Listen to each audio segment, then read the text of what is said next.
Amados santos, gracia y paz. El pastor Pedro Saavedra les saluda y este es el audio número 131 de la serie Renovar el entendimiento para que ocurra la transformación. Muchos ven la situación del mundo actual y se preguntan, ¿pero qué ha pasado? Mira cómo está el mundo, se le fue todo a Dios de la mano. Pero no. A Dios nunca se le escapó nada de la mano. Solo se puede atrasar si no entendemos por revelación del Espíritu y lo miramos como los demás que están sin Cristo. Y seguimos pensando que hay una guerra entre Dios y el diablo, que a veces gana uno, a veces gana el otro, como si hubiera un juego de pulsos para ver quién es más fuerte. Debemos entender que el Espíritu, o por el Espíritu, que Satán nunca tuvo ni un chance. Él es solo una criatura.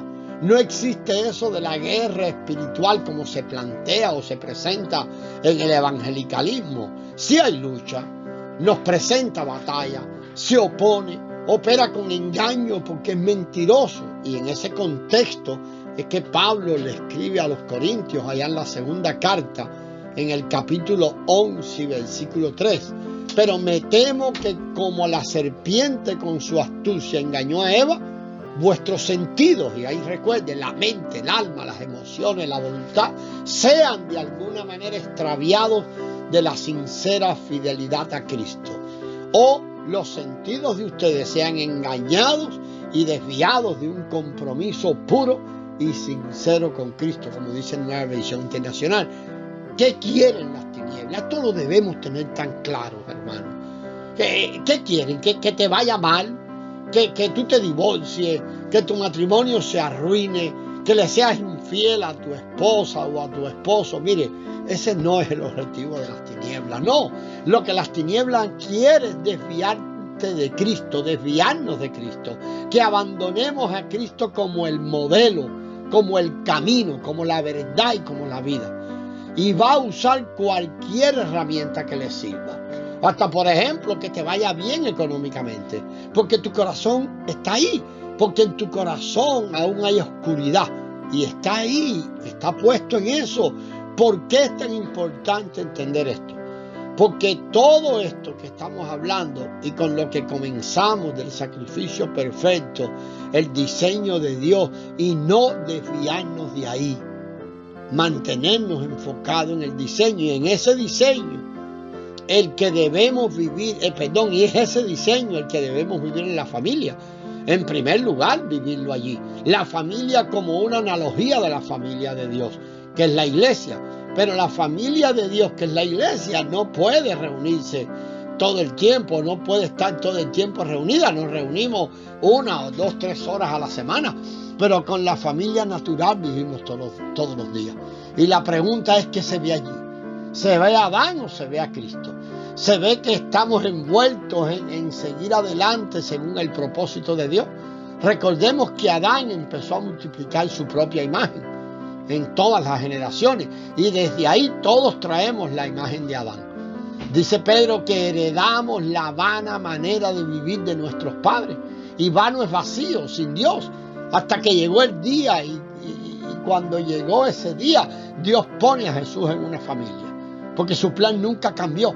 El matrimonio, como en el Génesis, tiene la potencialidad de multiplicarse e impactar sobre toda la tierra. Hubo un matrimonio que estuvo dispuesto a obedecerle a Dios, a creerle a Dios. Pensamos en María y en José. Imagínense cuando María viene y le dice, mira José, mi amor, pero yo estoy embarazada y no es tuyo, pero es del Espíritu. Hoy es tal vez como un poco más normal hablar de esto de embarazo fuera del matrimonio y todas esas cosas. Pero en aquel tiempo la ley decía que había que apedrear a la mujer. Por eso tenemos que leer más allá. No leamos las historias de la Biblia como historias solamente. O sea, veamos allí que Dios tiene una historia que está llevando adelante y la humanidad va yendo. Y Dios en medio de la humanidad tiene su historia. Es la historia de Dios, de cómo logra Dios lo que le planeó desde antes de la fundación del mundo. Y llega el día, muchos ya se podían haber olvidado, ni lo esperaban. Y llega Jesús y Dios dice, yo creo en el matrimonio. Ahí va mi propio hijo. Se va a encapsular en un bebito y va a estar en las manos de un matrimonio común y corriente, como algunos de nuestros matrimonios, y va creciendo y se va desarrollando, y a los 12 años es sorpresivo, hermano, que Jesús ya sabe quién es su padre. En la casa de mi padre me es necesario estar. Ya habla de los negocios de su padre. O sea que Jesús sabe quién es su papá, y Jesús sabe que Dios tiene negocio, sabe de lo que él se tiene que ocupar. Y la pregunta es esta: ¿cómo están nuestros hijos a los 12 años? ¿Qué entienden del propósito divino? Y debemos tener en cuenta que para que nuestros hijos entiendan, nosotros tenemos que entender, y nosotros tenemos que sentarnos a hablar y a dialogar con ellos y enseñarles que estamos viviendo según eso, según el propósito de Dios. Y lo vemos que los hijos no quieren venir a una reunión porque creen que vivir a Cristo es ir a una reunión. Es prácticamente lo que le hemos enseñado, ir a reunirnos a la iglesia los domingos, pero no entienden lo que es, porque muchos de nosotros tampoco lo entendemos. Y haciendo un paréntesis en esto, si nuestros hijos no quieren ir a la escuela, los obligamos a ir, porque la escuela es muy importante para su futuro, así le decimos. Pero si no quieren venir a una reunión, pues nosotros los dejamos que no vengan. Eso pasa en muchos casos. O sea, nosotros necesitamos entender de qué se trata todo esto según el propósito de Dios. No es venir a una reunión. No, el congregarnos no es una reunión, es una mesa.